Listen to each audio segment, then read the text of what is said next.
بسم الله الرحمن الرحيم الحمد لله والصلاة والسلام على رسول الله وعلى آله وصحبه ومن والاه أما بعد. So we spent around 3 weeks talking about the Isra and Mi'raj of the Prophet sallallahu alaihi wasallam, and we went over the benefits and the details of Al-Isra. And just as the Prophet ﷺ returned to Mecca and life resumed, so too we also need to return back to Mecca and resume with the seerah from where we left it off. Now, remember we had talked about the death of Abu Talib and the fact that the protection that the Prophet ﷺ enjoyed being from the Banu Hashim. Initially, Abu Lahab felt obligated to give him the protection, and then within a week or two, he rescinded it, cancelled it. And so who can tell me who took over the protection? Who could tell me how was the process of living in Mecca? Yes? Abu Talib? No, not Abu Talib. He had passed away. He had died. Who was giving him the protection? Yes? Mut'im bin Adi? Close. Mut'im. Yeah, actually right. Mut'im ibn Adi, mashallah, you're right. My son corrected me. Okay. Mut'im. Mut'im ibn Adi.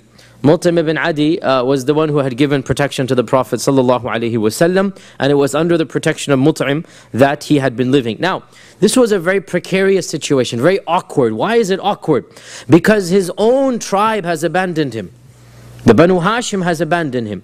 And Jubayr is from another tribe. And it's a very awkward situation that the Quraysh is not too happy with what's going on. Also, Mut'im himself was a very elderly man, very old man, and in fact after the Prophet immigrated, Mut'im passed away within a year. Before the Battle of Badr, Mut'im died. Before the Battle of Badr he had already died, and therefore it's a very awkward situation. And so the Prophet realizes he needs to leave Mecca. He's already tried Ta'if has failed him. So what does he do now?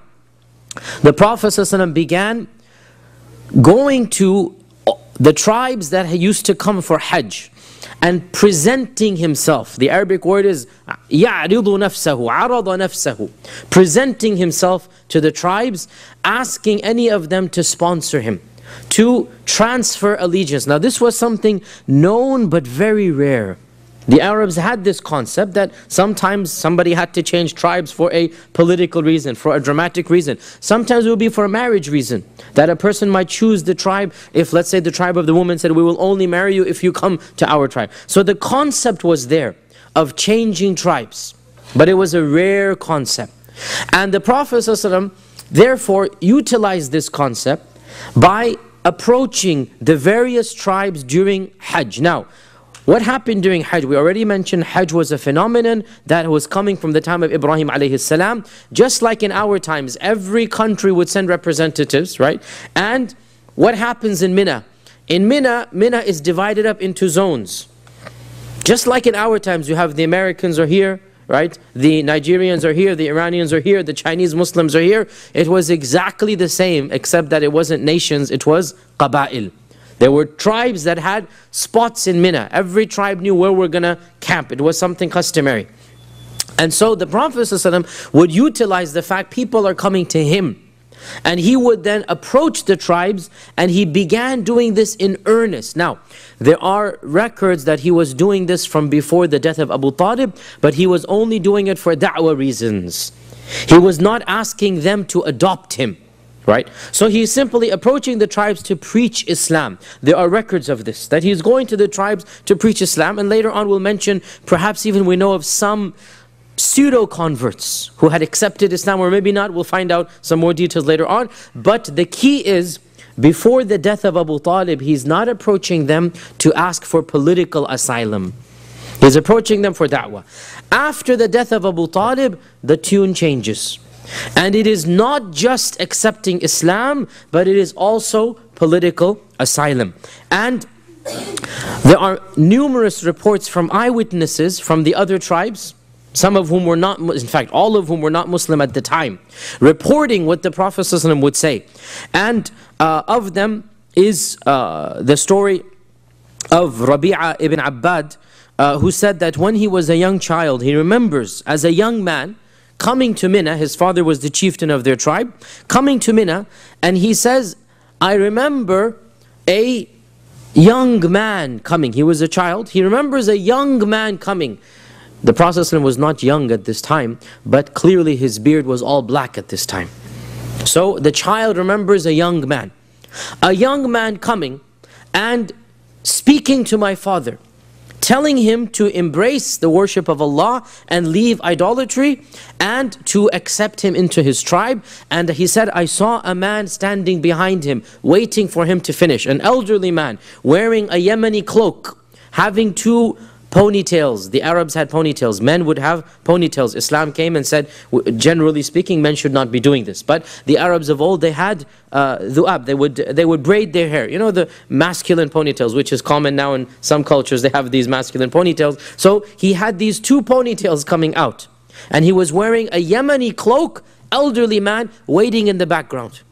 When this young man finished and moved to the next tent, this elderly man came forward and said, O people, this is a person who's calling you to give up your gods, Allat and Al-Uzza. And he's calling you to give up the way of your forefathers, so do not give up that way and stay with the way of your forefathers. So, Rabi'a said, I asked my father, who is this young man and who is the older man who came to cancel what he said? So his father said, this is the young man they claim is a prophet. So people have heard of a man claiming to be a prophet. And that elderly man is his uncle Abd al-Uzza, meaning Abu Lahab. That elderly man is his uncle Abd al-Uzza ibn Abd al-Muttalib. So the matter of the Prophet had become a bit of a common knowledge now. This is the man who claims to be a prophet. So his matter had spread amongst the tribes, and the Prophet kept on going tribe to tribe. In another narration reported by many of the classical books of Sirah, the Prophet ﷺ said, who will take me, who will adopt me basically, so that I may preach the message of Islam, the message of La ilaha illallah, because Quraysh has prevented me from preaching the kalam of Allah. Quraysh has stopped me from preaching the kalam of Allah. And therefore, the Prophet ﷺ is calling people not only to Islam, but also to accept him politically, to adopt him politically. And the Prophet ﷺ approached multiple tribes. He approached of the tribes that we know, the famous tribe of Kinda, the tribe of Banu Abdullah ibn Kalb, the tribe of Banu Hanifa, the tribe of Banu Amir ibn Sa'sa'a. All of these tribes, they rejected the message, some of them more harshly than others. Some of them more harshly than others. Some of them were rude, some of them were sarcastic, and some of them did it more politely. So we have a number of interesting stories about what happened with these tribes.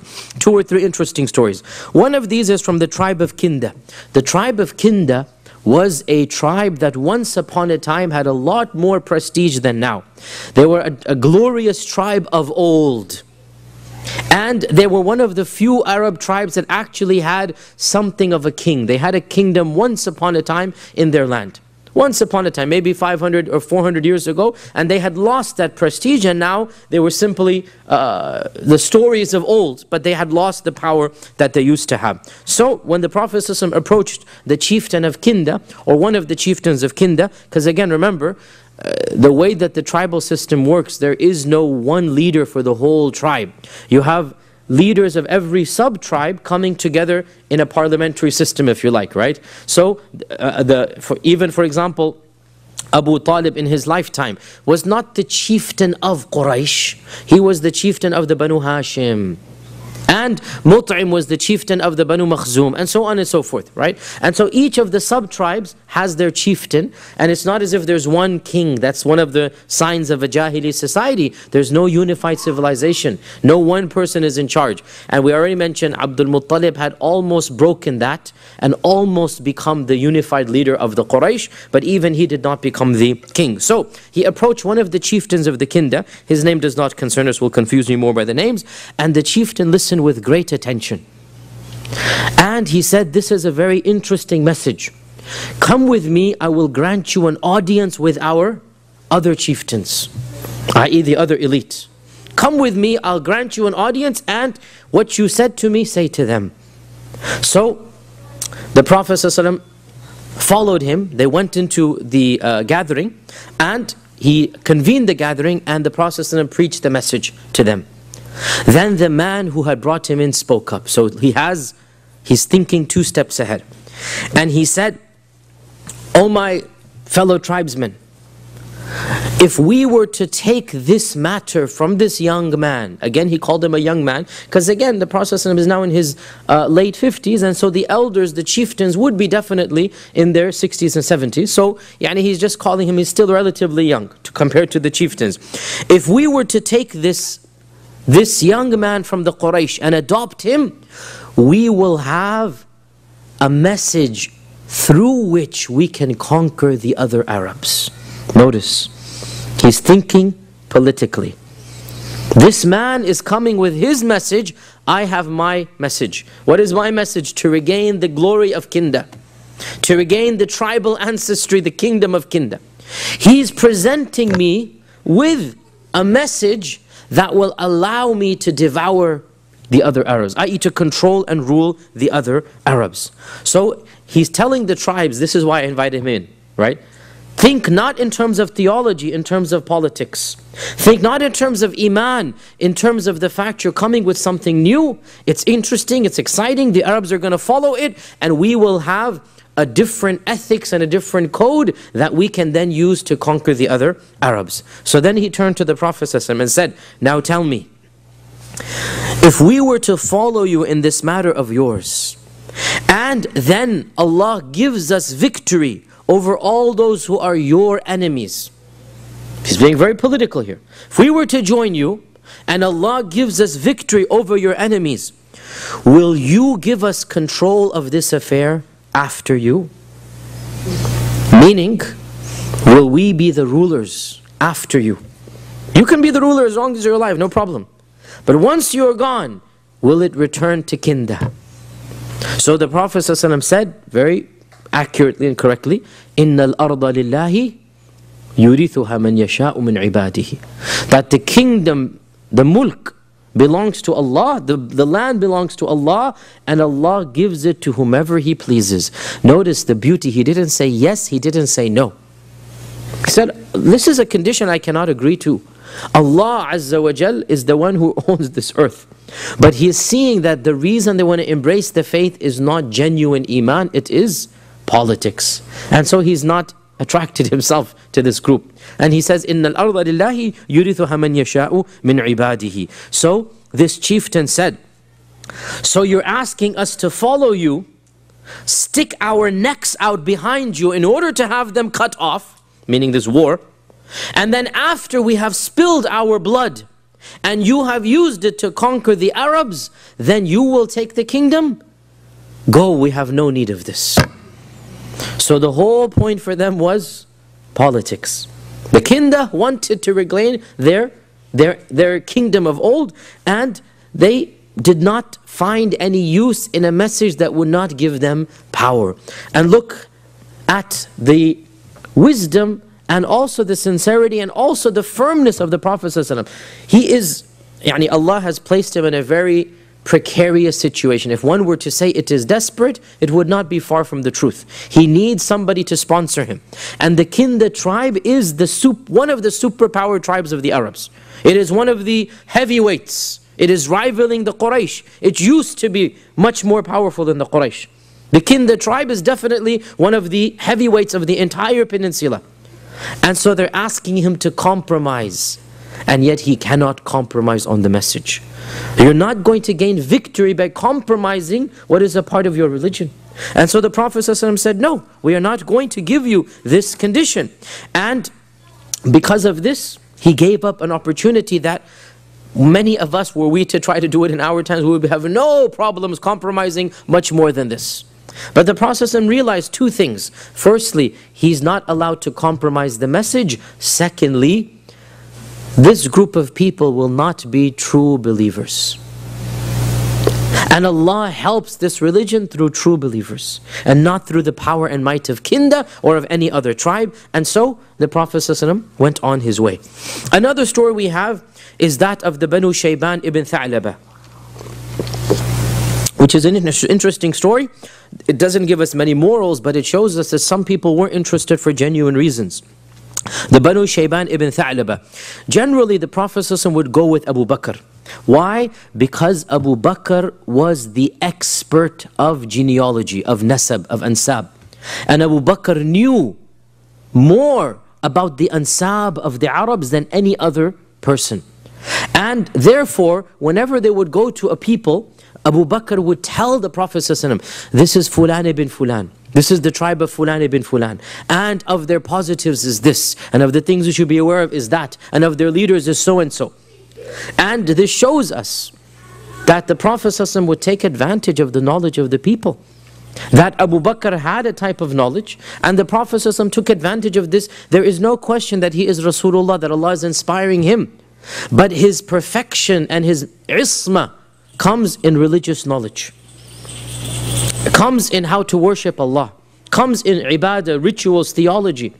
As for the matters of this world, Allah subhanahu wa ta'ala sometimes chose to give him more than anybody, and sometimes he didn't, in which case he took advantage of the people of knowledge. And if this is the case of our Prophet sallallahu alaihi wasallam, that he had no qualms benefiting from other people's knowledge and experience, where do we stand? And this is multiplied many times in the seerah, right? And this is something, by the way, many Muslim groups find amazing or awkward. How could the Prophet have benefited from the knowledge of other people? But we keep on telling and seeing in the seerah the humanity of Rasulullah. He is indeed Rasulullah, but he is not alimul ghaybi wa shahada. He doesn't have ilmul zahir and ilmul batin. And Abu Bakr spent more years studying genealogy than even the Prophet ﷺ. And so the Prophet ﷺ had no problem that Abu Bakr advise him and tell him about the positives and negatives about each and every tribe. So when they go to this tribe, Abu Bakr asks them, he is with the Prophet ﷺ. Abu Bakr says greetings and says the salam, and asks them, manil qawm, which is the polite way of asking, who are you? Because you cannot recognize them by seeing them. Who are you? So they say, we are the Banu Shayban ibn Tha'laba. So the Prophet ﷺ, Abu Bakr leans over to the Prophet ﷺ and says, Ya Rasulullah, the Banu Shayban are of the most noble and the most illustrious and the most intelligent tribes of the Arabs. I.e., these are people who are valued for their wisdom. And they have amongst them Fulan and Fulan and Fulan. He mentioned their tribal leaders. They have amongst them these people who are known for their karam, for their generosity, for their sincerity. So Abu Bakr knows all of this. And so he's preparing the Prophet that these are people of intelligence. So they exchange some pleasantries back and forth, and they ask, who are you? They say, Abu Bakr says, I am the son of Abu Quhafa from the Quraysh, and this is the grandson of Abdul Muttalib. So they introduce themselves, and then the Banu Shayban say, what is your matter? Why are you here, basically, right? In other words, it's not the custom of the Arabs or the Quraysh to go knocking on tents. There's a reason you're coming. So, what is the matter? What is the issue that you are here with?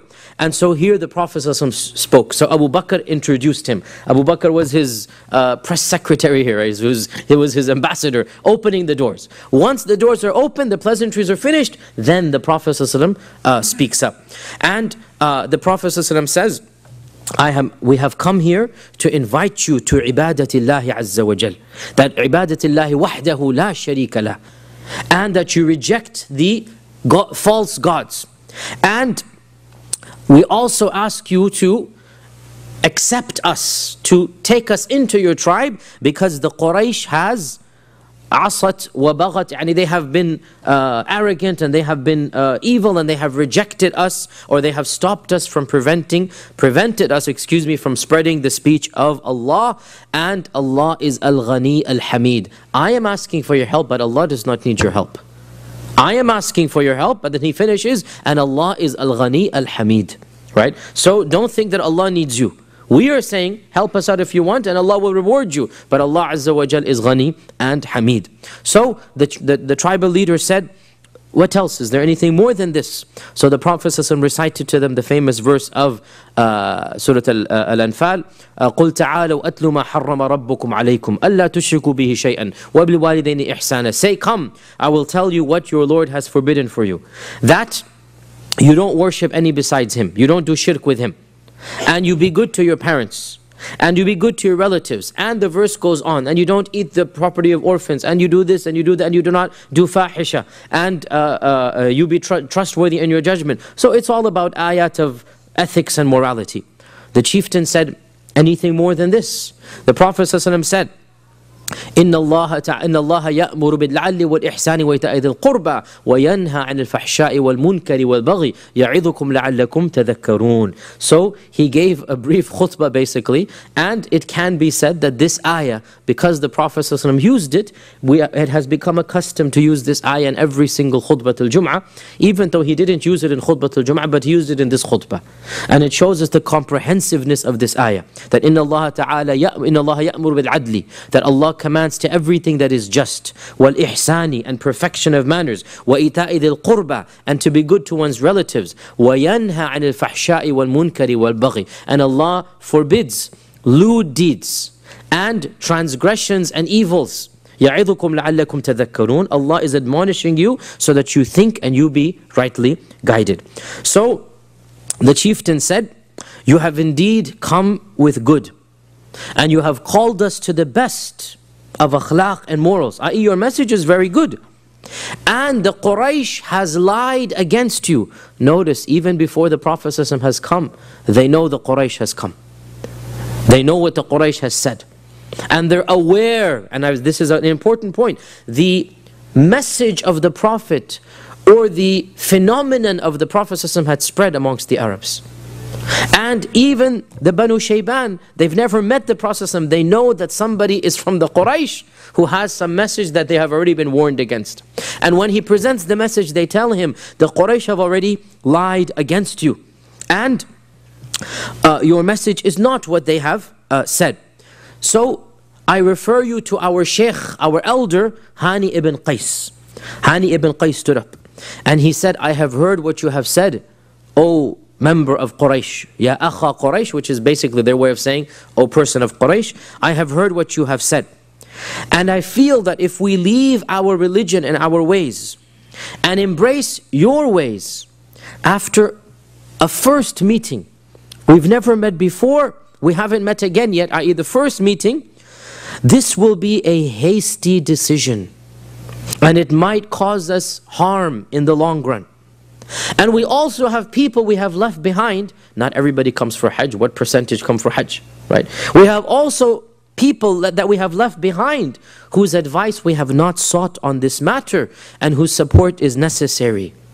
And so I think that we should wait, and you should wait, and we shall return and you shall return, i.e. next year. This is an intelligent response. And I also ask the advice of our military leader, Al-Muthanna ibn Haritha. Muthanna, what do you have to say? Notice clearly Abu Bakr was right when he said these are wise people, these are intelligent people, these are people of nobility. No one man is making a decision. They're all referring to their elders. What do you say? What do you say? What do you say? And when their elder, the most elderly person speaks, it is actually a very wise speech. What does he say? Look, I've only met you once. We can't just accept your message, even though it sounds interesting, without thinking about it, without asking our people. And this is, if we just are hasty here, we might come later on to regret it, and neither you nor us will be happy about this. So give us time, you take time. Let us go back to our people, and we will come back again. Muthanna, what do you have to say? Muthanna was their military chief. Muthanna said, what our elder Hani has said is true, and we will not take any hasty decision in this matter. And there is another matter as well. So Muthanna brings another problem. We are a group of Arabs who have loyalties and treaties with two groups of people. Number one, our neighboring Arab tribes, and he mentions them, no need to go into more details. And number two, Kisra. Who is Kisra? لا, Kisra is ليس عظيم الروم. Qaisar is عظيم الروم. Kisra is the Sassanid emperor. Kisra is the Sassanid. So clearly, these are people who are living in the bordering regions of the Persian Empire. So they're saying, we have two groups of treaties. Number one, with the Arabs around us. This would be towards the south. Number two, with the Persians. This would be towards the north, or towards the east. Right? So, Muthanna said, as for the Arabs, we don't have any fear or worry about them. Whatever we do, we'll be able to manage our affairs. But as for Kisra, we have a deal with him. to be neutral in all affairs in the Arabian Peninsula. We have a deal with him to be neutral. And look at Muthanna, this is a very wise statement, shows the guy knows what he's talking about, shows he's an intelligent politician and military leader. And this matter of yours does not seem to be something the kings would approve of. You're bringing something strange. So, he said, if we were to accept it, it would only be on the Arab side. We're going to be half Muslims. If we were to accept it, it would only be in our dealings with the Arabs and not with our dealings with Kisra. So the military leader brings forth a condition, and he basically says, we would not be able to do anything for you or against you vis-a-vis the Persians. You want us to help you against the Arabs? If we choose to do so, we will do it. We're not worried about the Arabs. But Kisra, now this is a superpower. Kisra, this is the Sassanid Empire. You know, the Sassanids and the Romans were at each other's throats for 350 years, right? This was a mighty nation, this was a mighty nation. And each one, every few decades, would have victory over the other. We already talked about Alif Lam Mim Ghulibatir Rum. Did we? I get confused sometimes. We didn't talk about this one yet? Huh? Not yet? Okay, we will inshallah. It will come in the seerah. Alif Lam Mim Ghulibatir Rum fi adna al-ardi wa hum ba'da ghalibihim sayaghlibuna fi bid'i sinin. The Romans and the Persians were at each other's throats. For 350 years there was a battle between them. And Kisra and his empire is a mighty empire. The Persian Empire controls what? What is now Iran, what is now Iraq, what is now Afghanistan, what is now Tashkent, Uzbekistan. This is a massive empire. And the Romans are, of course, they began at the border of Syria now, right? The border of Syria and Iraq, roughly this region is where the border of the Sassanids and the Romans, they were fighting each other, right?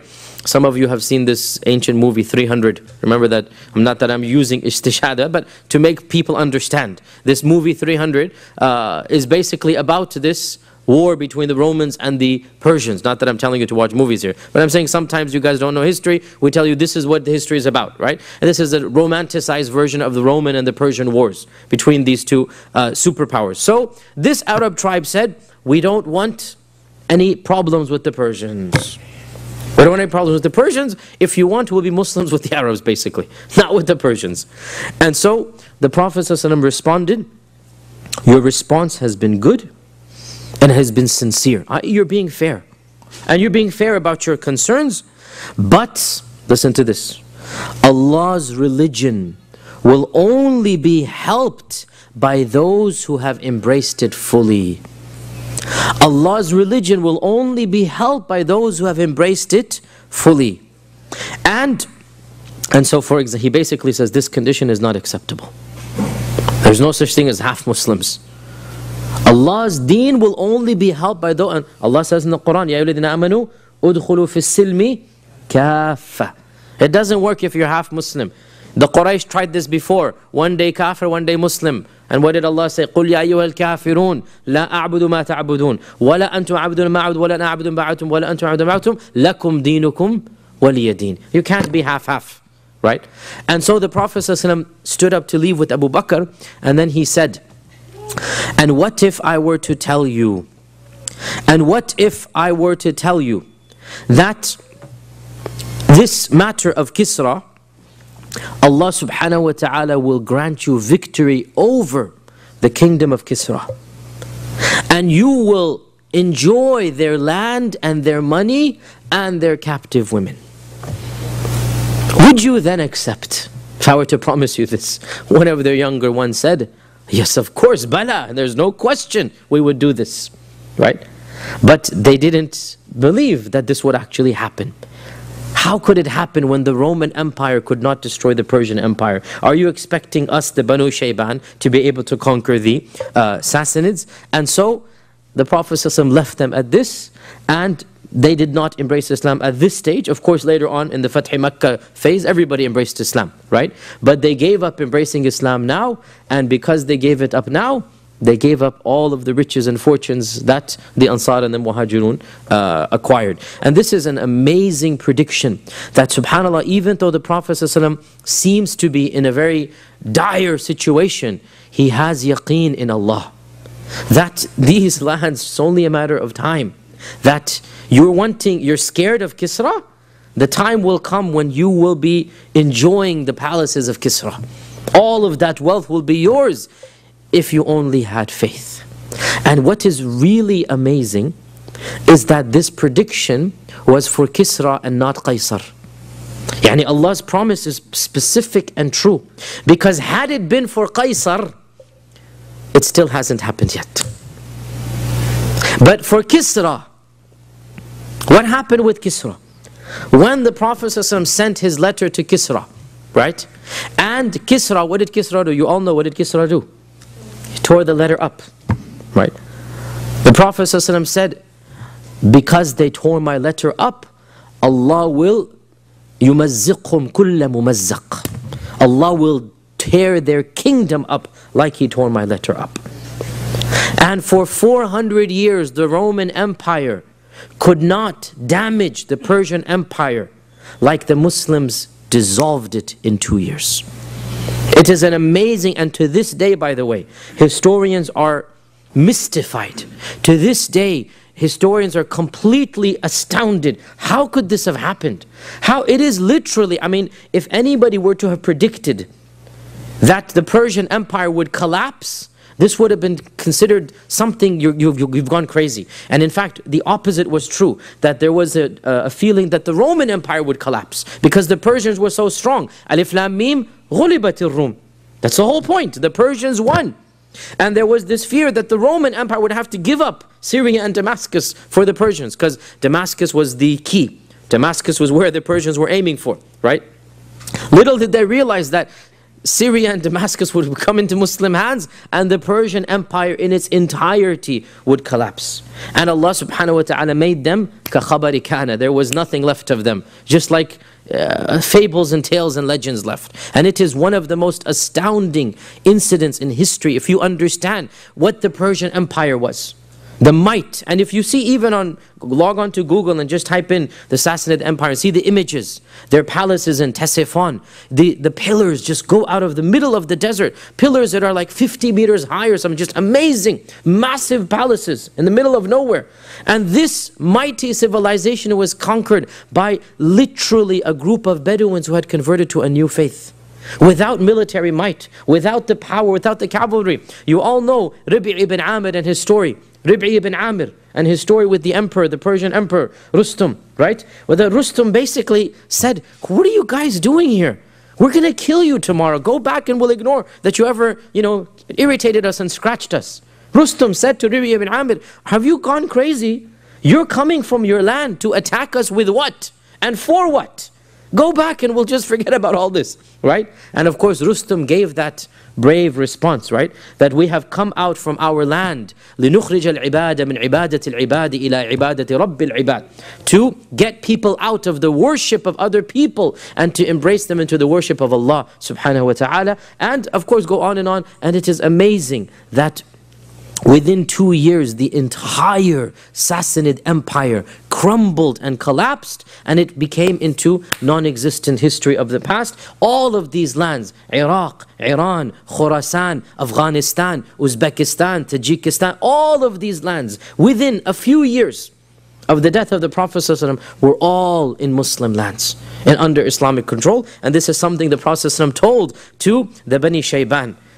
Would you believe me if I told you that it's only a matter of time? And literally, the same people whom he's speaking to were the ones who conquered the Sassanid Empire. Not 10 generations, not 2 generations, the same group of people, if only they had faith. You're scared of Kisra? Would you believe me if I told you that you are going to be sharing their land? This shows us his yaqeen, that even though it is a desperate situation, he has trust in Allah. And subhanAllah, this is exactly what happened.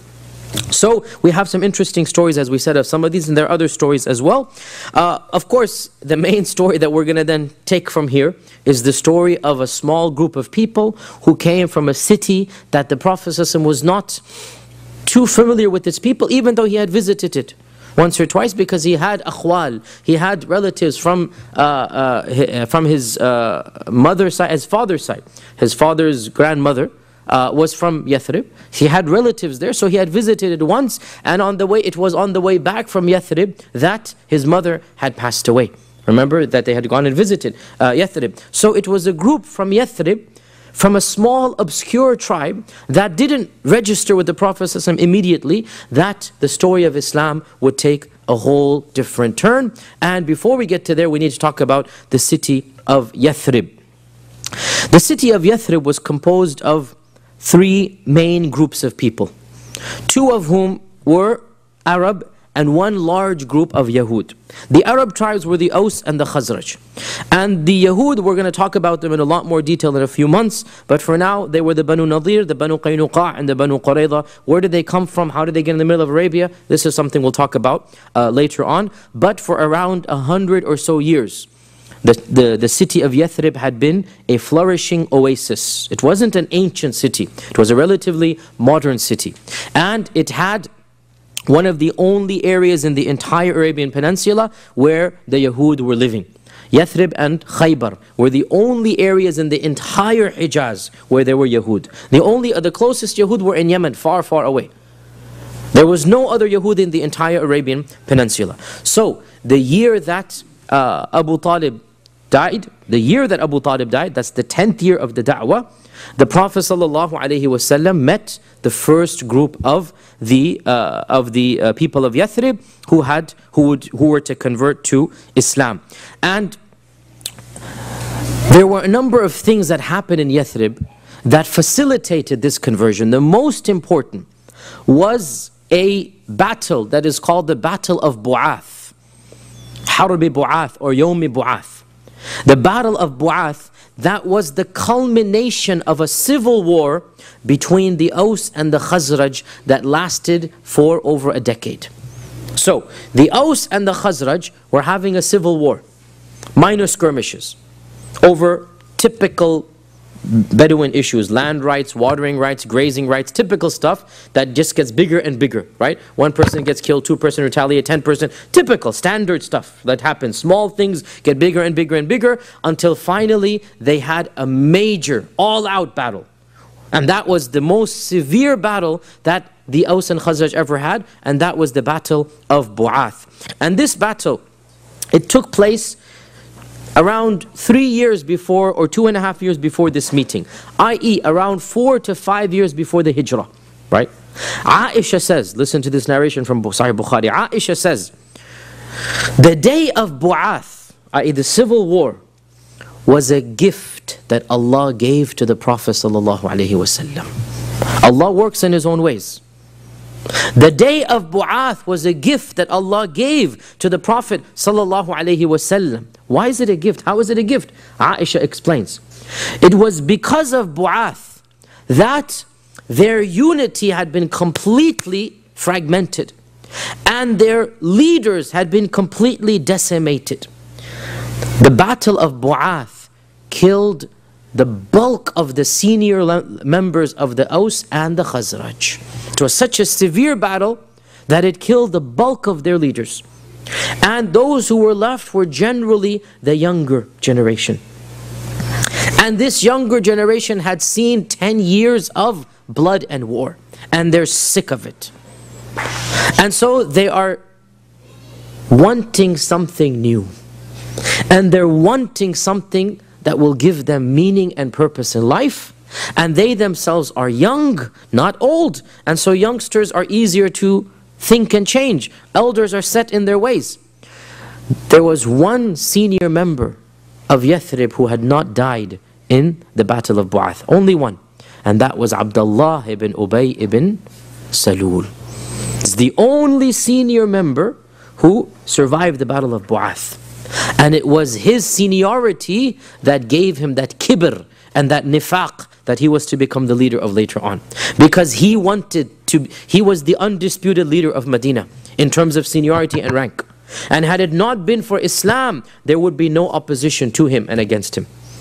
He was the senior member that is remaining behind, and so eventually he of course becomes the leader of the munafiq. I'm jumping the gun here. Let's get back to what is going on. Now, before the Prophet ﷺ met these people, there are indications that the message of Islam had already reached Medina. And of them, the story is that of Suwaid ibn Samir. Suwaid ibn Samit. Suwaid ibn Samit was from the Banu Auf, which is from the Khazraj. And Suwaid ibn Samit was the poet of the Khazraj. He heard that there is this magician / poet in the Quraysh. News of the Prophet ﷺ spread to him. So when he went for Hajj, this is before the Battle of Bu'ath. This is before all of this. This is before the Prophet ﷺ is asking political asylum. This is when he's just preaching Tawheed. So when he went to Mecca for Hajj, he hunted the Prophet ﷺ down. Why? Because he's been warned against him. But because he's a poet, he's heard the Prophet ﷺ is a spectacular poet. So he wants to meet somebody of his own type. So he goes to the Prophet ﷺ, and listen, look at his arrogance here. He says, I have heard that you have eloquent speech. I have something similar to you. We are both the same. Because he is the poet of the Khazraj. And so the Prophet ﷺ says, what do you have? Let me listen to it. So he recites his poetry, which I have no, of course the eloquence is such that, to be honest, even I have to look up words and whatnot, and I don't think even any of you would be able to understand it. But clearly it is at an advanced level, right? And he is, and Ibn Hisham and others, not Ibn Hisham, other books mention some of his poetry, which is typical, beautiful, classical, pre-Islamic poetry, right? So he goes, this is what I have. The Prophet ﷺ says, هذا حسن وما عندي أحسن. What you have is good, but what I have is better. What you have is good, but what I have is better. Because what I have is تنزيل من رب العالمين. So Suwaid said, let me hear. So the Prophet ﷺ began reciting the Quran to him. And Suwaid was dumbstruck, speechless. You can't compete with the Quran. You cannot compete with the Quran. And so Suwaid said, let me think about this. This is deep. Let me think about it. Suwaid returned to Yathrib, and it was in that year that the Battle of Bu'ath took place, and he died in the Battle of Bu'ath. Later on, his people, his tribes, the Banu Auf, said, we are certain that he died a Muslim. This is their assumption of Suwaid. We are certain that he died a Muslim. There are also other references. One of them is to a young man from one of the tribes of the Khazraj, that when the Prophet ﷺ approached him, he almost converted. But the chieftain of the Khazraj said to him, get back, aqbil ala shay, get back, mind your own business. Don't worry about this guy. We're coming for another reason. Don't worry about it. So he returned back to Yathrib as well. And he was stabbed in the Battle of Bu'ath. And as he's dying, he began saying the tasbih and the tahmeed and the takbir. Subhanallah, alhamdulillah, Allahu Akbar. And he died with the tasbih and tahmeed coming from him. And this is again before sajda, before salah. This is of course in those days, right? So there are references to Islam having reached Yathrib before any treaty of Aqaba, before anything happening. So there are some stories, but the main conversion, the first conversion, takes place in the 10th year of the da'wah. The 10th year, the same year Abu Talib dies. Abu Talib dies Ramadan or Shawwal, yani around this time. Again, we don't have exact dates, but roughly around this time. Therefore, the next month, 2 months later, Dhul Qa'dah or Dhul Hijjah. Again, we don't know exactly, but roughly, because people would come before Hajj and then stay and then go back after Hajj. The Prophet ﷺ is making his rounds in Mina. And of course, he's concentrating on the big tribes. The Banu Kalb, the Banu Kinda, the Banu Hanifa, these are the big tribes. And by the way, as a footnote, as we always say, it is clear that the Prophet ﷺ is interested in the heavyweights. It's common sense. And you don't equate somebody whose conversion might lead to a whole tribe converting the same as somebody whose conversion might be prevented by the chieftain, as has happened. right? And this is a part of the wisdom of Islam. So he's going on his way to the major tribes, and he sees a small group at Aqaba. You know where the Aqaba, where the stones are thrown. Aqaba. He sees a small group at Aqaba, close to what is now Masjid al-Khayf. And he says, Man al-Qawm. This time Abu Bakr is not with him. Man al-Qawm. Who are you? So they said, we are from the Khazraj. So he thinks, which Khazraj? It's not one of the big tribes. It's not one of, and Abu Bakr is not there to help him out. Which Khazraj? The Khazraj that are from the neighbors of the Yahud? Because he's trying to figure which Khazraj, and what he's wanting to some memory connections here, right? Which Khazraj? Is it the Khazraj who are the neighbors of the Yahud, i.e. from Yathrib? They said, yes, Khazraj who are the neighbors of the Yahud. So the Prophet ﷺ said, may I speak with you? They said, yes, go ahead.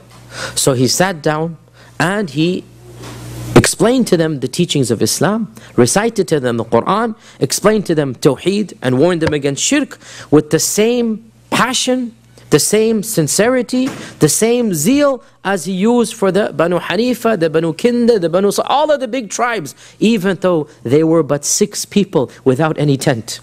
This is not one of the rich tribes. This is not, and the Khazraj, by the way, we'll come to this later on, the Khazraj were the not the more richer tribe, let's say. They were the poorer tribe. The Aus were the ones who owned more, the Aus were the more business inclined, and the Khazraj were the ones who were the more farmers and laborers, right? And generally speaking, businessmen to this day are the ones who have more money than the workers. Even the doctors know this, right? You might get a good salary, but the real rich have to go into business. So it was the Aus who were more into the business, and it was the Khazraj who was the more into the farming and taking care of the land. So the Khazraj don't even have a tent. They don't even have a large, nothing. Just 6 people sitting there. So the Prophet ﷺ said, can I speak with you? They spoke, and he told them the teachings of Islam. And he moved on. And subhanallah, Allah Azza wa Jal had willed that Islam would be helped by this obscure tribe whom the Prophet ﷺ did not even recognize.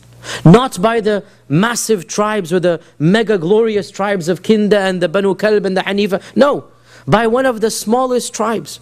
And this shows us, and an amazing point here, that we are never supposed to trivialize any opportunity that presents itself to us. وَمَا يُدْرِينَ. How do we know what will happen with this opportunity when we do good? We might trivialize the person, but Allah knows this person will go and change an ummah afterwards. And so indeed the Prophet ﷺ is concentrating on the elite, but he doesn't ignore the others. And that's the whole point. He's concentrating on the powerful, but when he passes by the Banu Khazraj, he gives them the same passion, the same da'wah, the same message, with the same zeal as everybody else. And he moves on his way. And these 6 people convert to Islam. The first major converts from outside of Mecca come from Banu Khazraj. Now, why did that happen? I mean, why did these people convert to Islam? Well, of course, firstly we say that indeed it is up to Allah Azza wa Jal whom He chooses. And Allah had chosen the people of Yathrib and the people of Khazraj to become basically the first Islamic republic. But secondly, and there are reasons other than, of course, Allah's wisdom that works in alternative ways, right? That there's wisdoms that Allah had placed in front of us to see and benefit from. And of them is that the Khazraj were a group of people, the only Arab group in the region that had knowledge of monotheistic religions. They're interacting with the Yahud.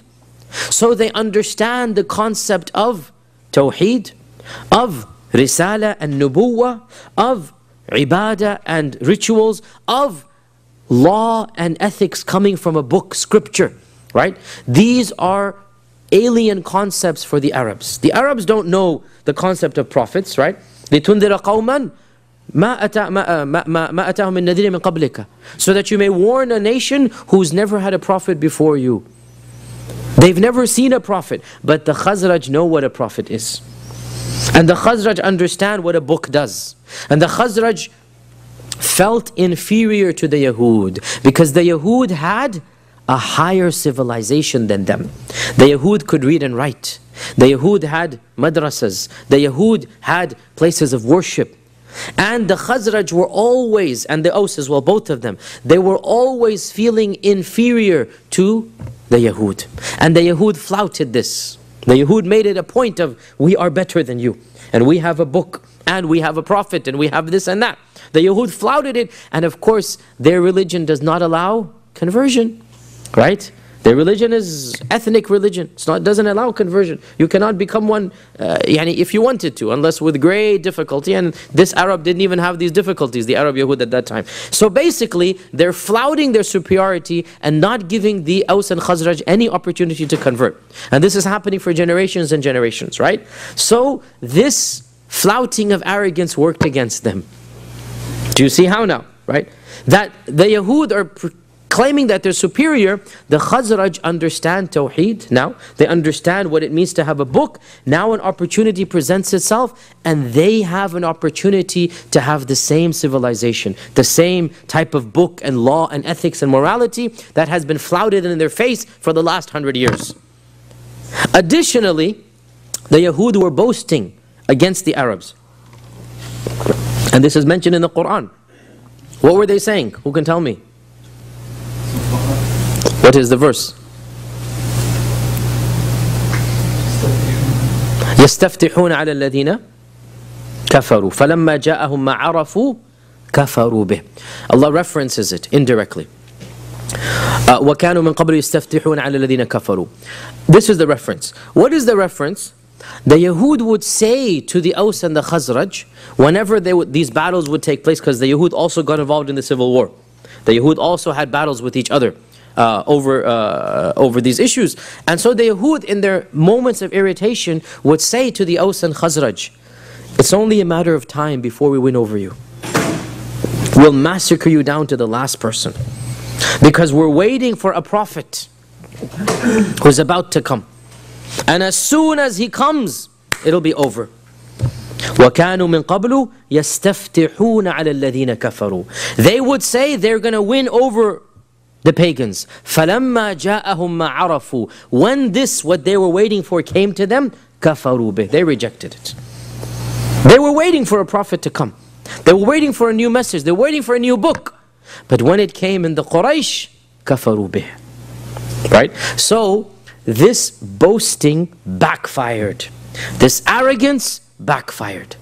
The Aus and the Khazraj were, all of a sudden the tables are turned. And they see an opportunity to embrace the religion, the faith, the iman, the book, the risala that they had been deprived of, and deep down inside they know has got to be true. Right? Because they've seen the civilization of the Yahud. And so, the 6 people who were with the Prophet ﷺ, they converted to Islam, and they returned back home spreading the message of Islam. And amongst them were some of the famous of the Ansar. All of you should know the name of Jabir ibn Abdullah. He is of the 6, and even though he was very young at the time, perhaps even pre-baligh, but he was with his tribe. There was also Uqba ibn Amir, another famous Ansari. As'ad ibn Zurara. As'ad ibn Zurara has many stories in the early seerah. All of these were of this initial 6 tribe, and 6 converts. And they converted to Islam, and they went back and they began spreading the message of Islam until in the next few months, everybody in the city of Yathrib, which would be called Medina in a year and a half, everybody had heard of the new message and knew that some of their own had converted, and they were curious and interested, what is this man and what is his message that has caused 6 of our own to convert. And what is really amazing about this story, and to me especially, I've given an entire lecture at Isna and other places just about this incident to derive benefits from it, that the Prophet ﷺ was being equally sincere to all the tribes. And he's just literally like throwing seeds. Allah knows where they're going to be planted. Allah knows which one will give fruit.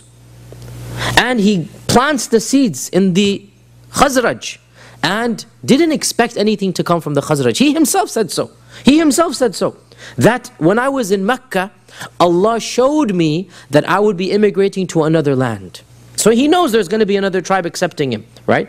And he showed it to me, and it was a land of greenery, a land of palm trees. So I thought that it might be in Yemen. He wants the big tribes. He wants civilization, he wants all of this, right? فَإِذَا هِيَ يَثْرِبْ. But rather it turned out to be Yathrib, right? And he then changed the name of Yathrib to Medina. And the point here, the Prophet ﷺ did not expect it to come from Yathrib. Neither was Yathrib on his immediate radar. But he gave the people of Yathrib the attention, and Allah subhanahu wa ta'ala gave him back the fruit.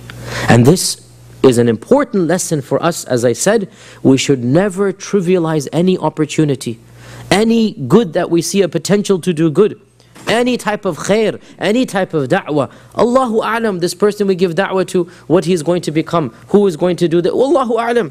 It's not, only Allah knows best. And because our Prophet ﷺ did not trivialize the da'wah, this initial seed of 6 people gave fruit, and the next year more than double the number came back. The next year, more than 10 times that quantity came back. And the next year, they demanded from the Prophet ﷺ, you're not going to live amongst those people who are persecuting you. You will come to us with izzah and honor, and we will give our lives and our souls to protect you. Right? That da'wah gave its thamara. That planting of the seed gave its fruit in just 3.5 years. And Allah Azza wa Jal, وَمَن يَتَّقِ اللَّهَ يَجْعَلْ لَهُ مَخْرَجًا وَيَرْزُقْهُ مِنْ حَيْثُ لَا يَحْتَسِبْ. Allah will provide, but you won't expect from where, you won't know from where. But if you have taqwa and sincerity, this is what we find from the Prophet sallallahu alaihi wasallam. And inshallah next week we'll come back and resume the da'wah of the people of Yathrib, which was to be called Medina, and how eventually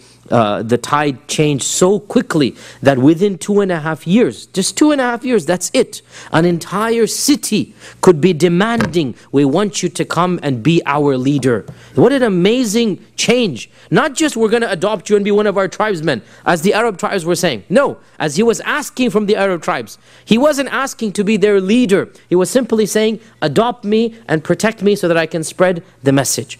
And subhanallah, Allah subhanahu wa ta'ala blessed him in a manner that of course would forever change history after that. And this is of course the wisdom of Allah, the planning of Allah, the power of Allah. We will resume inshallah next week. Now we will open the floor for questions inshallah, and then break for Salat al-Isha. Questions about this interim period? Yes. I have a question about the previous session. Yes, go ahead. You said that there are 7 samawat and Allah subhanahu wa ta'ala is above the 7 samawat. So where are the jannat? I actually did say this, so let's see who can remember. Where are the jannat in respect to the samawat? We said that it appears that the jannat are in the 7th heaven, and they might begin in the 6th, because we have one riwayah that says that the roots of Sidrat al-Muntaha are in the 6th heaven, in the 6th sama. So perhaps the roots are in the 6th, and then the jannat are all the 7th, and perhaps the jannat began in the 6th and continue to the 7th. We don't know that much detail. But we know that the very end of Jannah is of course Firdaus, and Firdaus is the highest of the creation, and above the Firdaus is the throne of Allah Azza wa Jal, and therefore Sidrat al-Muntaha ends in Firdaus. Sidrat al-Muntaha ends in Firdaus, and above that is the throne of Allah Azza wa Jal. That's all we know, and to be honest, I personally do not believe that our minds can even comprehend or imagine that world or anything. Is beyond our comprehension. I personally believe, if we cannot even understand how this entire creation is just the first sama, what is beyond this? I mean, that's it, our minds are blank. This everything that we see is still within the first sama, sama ad-dunya. This is sama ad-dunya. What is beyond this? We can't even understand what is in this world. Right? Do you think we'll understand? So, in my humble opinion, this is just words that we say. As Ibn Abbas said, there is nothing of the akhirah that we'll understand except the names used. Apple, apple. Jannah, Jannah. Garden, garden. But that's the only thing that's the same. The realities of the apples, the realities of the gardens, you'll never understand. There's nothing of this world in the next, he said, except for the name. That's all there is. This is what Ibn Abbas said.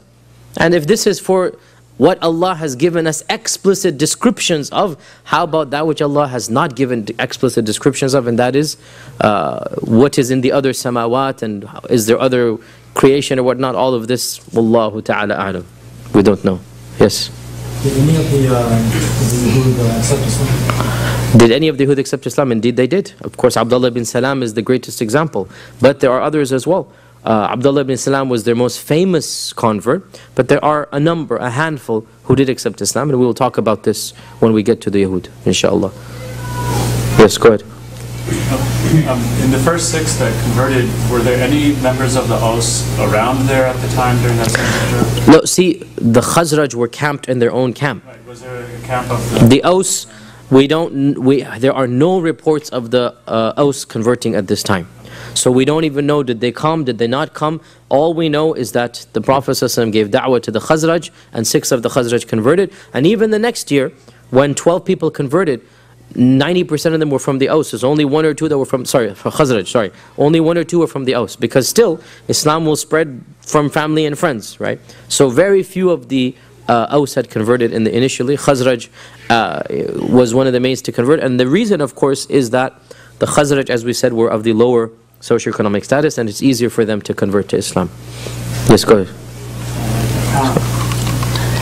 Can you comment on Rasul was asking basically political asylum to migrate so spread the religion.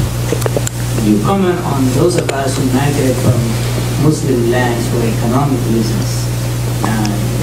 Sometimes the hadith say, everybody's what he migrates for. You migrate for the money, you migrate for the money. فمن كانت هجرته لدنيا يصيبها أو امرأة ينكحها فهجرته إلى ما هاجر إليه.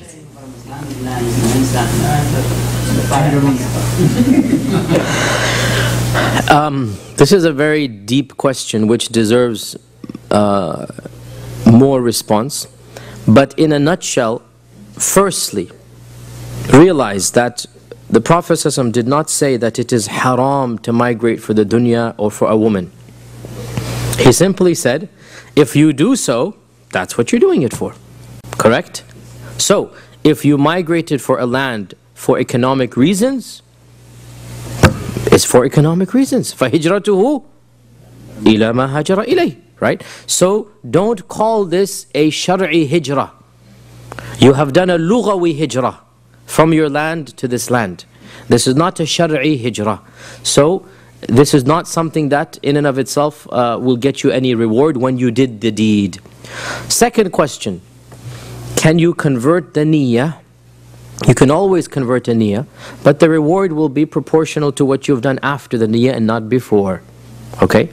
Third question, what is the permissibility of making linguistic hijrah from an Islamic land to a land that is not Islamic? This is something that our scholars have discussed in our times, and in my humble opinion, it is completely jaiz and permissible with some conditions. And of those conditions is that he have the freedom to practice sha'air al-Islam. Sha'air al-Islam means the main pillars of Islam, right? If any country does not allow you to practice the main rituals of Islam, you're not allowed to pray, you're not allowed to fast, you're not allowed to proclaim your Islam, right? Then it is not allowed to go to that land, because Ardullahi wasi'a, go find a place where you're able to do that. First condition. Second condition, that he has enough iman from which and through which he feels confident or expects to be able to avoid the major sins. And as for the minor sins, this is everywhere in the world. But at least the major sins, that he shall avoid the kaba'ir. And the third condition, he has enough ilm that he feels he is safe from doubting his faith. Okay, so there's three basic conditions that need to be met. Number one, there must be freedom in the land. Number two, there must be enough iman that he is able to live as a Muslim without, and this is, of course, there's never a guarantee. Rather, this is your your husn al-dhan with Allah Azza wa Jal, you can become the fasiq even in your country, right? And you can become a fasiq in this land as well. So there has to be ghalabat al-dhan, there has to be tawakkul in Allah. And number three, enough ilm that you're not worried about you or your children, a'udhu billah, becoming murtad. You protect your faith in this regard.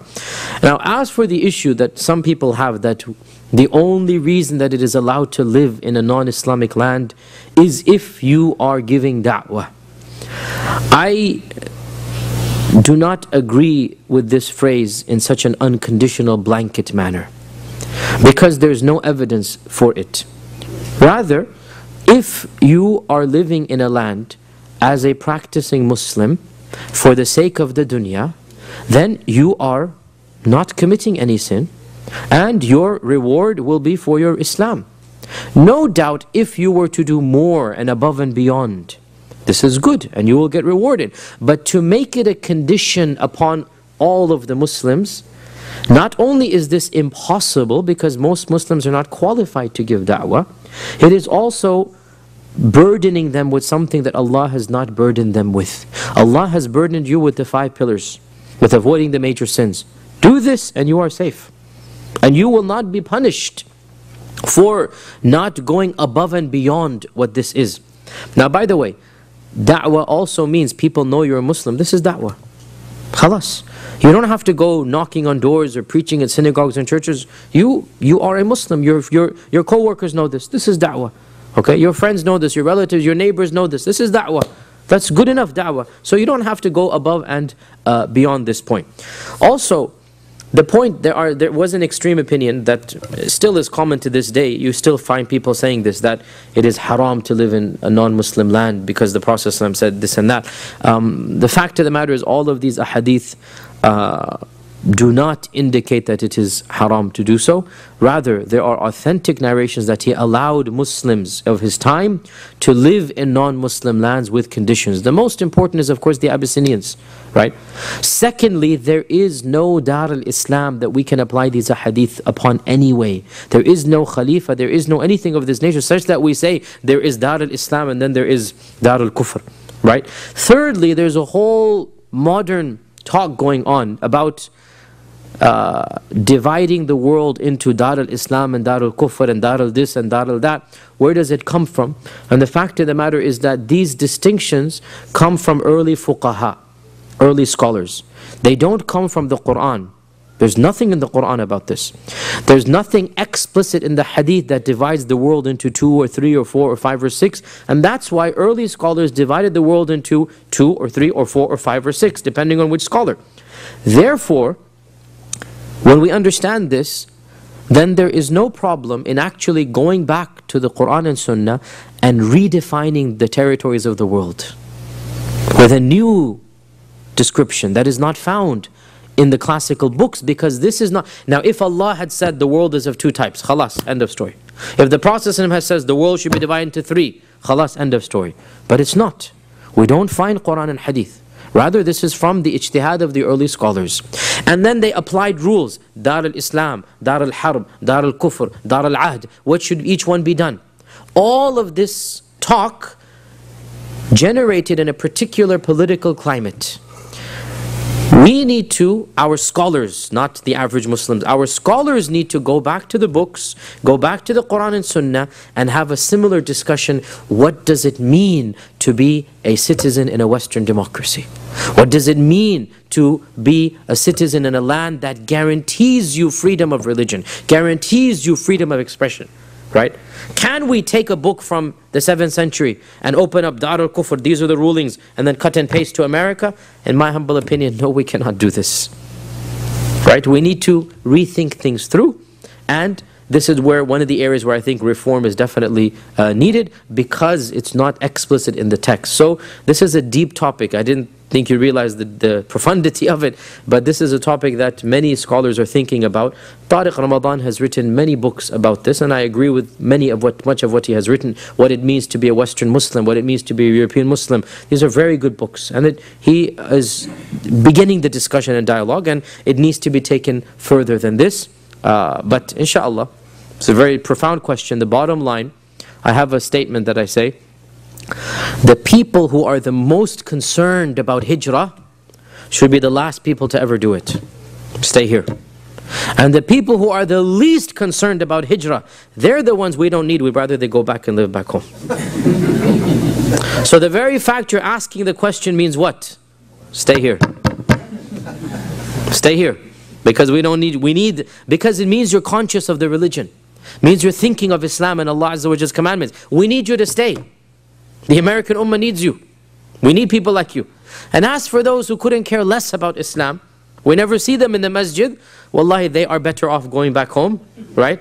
Because their sins will be less and their Islam will be safer. Right? So, the very fact you're asking means, khalas, you must stay here, inshallah. Yes? About the sawab of those people of minority living in non-Islamic land.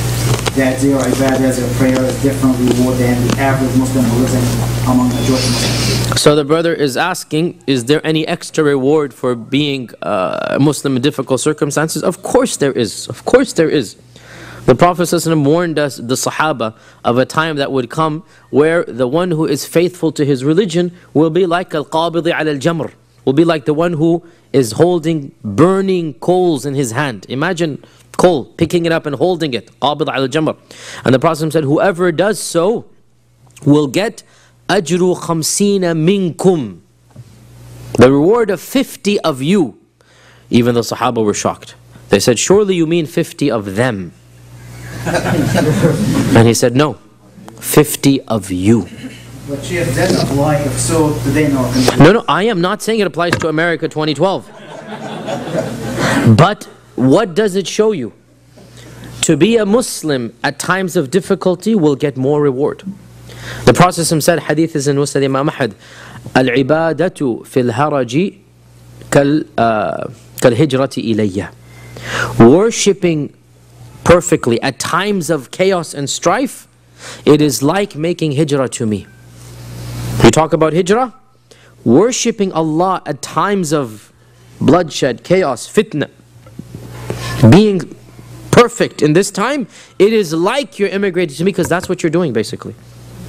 That's what you're doing. You're leaving the chaos and worshipping Allah subhanahu wa ta'ala, right? So clearly there is no question that the one who worships Allah in difficult times will get more reward than the one who worships Allah at times of ease. And this is an inspiration and inshallah a reason for us to look forward to our own situation and times.